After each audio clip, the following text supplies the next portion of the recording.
قال الذين كفروا لا تسمعوا لهذا القرآن والغوا فيه لعلكم تغلبون فلنذيقن الذين كفروا عذابا شديدا ولنجزينهم أسوأ الذي كانوا يعملون ذلك جزاء أعداء الله النار لهم فيها دار الخلد جزاء بما كانوا بآياتنا يجحدون وقال الذين كفروا ربنا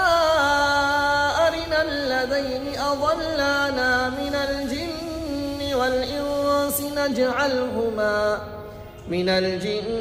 والإنس نجعلهما تحت أقدامنا ليكونا من الأسفلين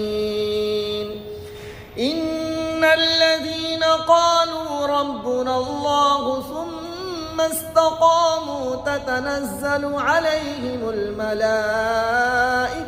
ألا تخافوا ولا تحزنوا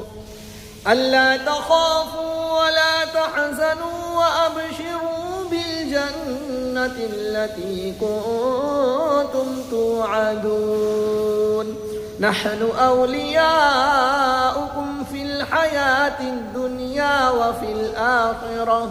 ولكم فيها ما تشتهي أنفسكم ولكم فيها ما تدعون نزلا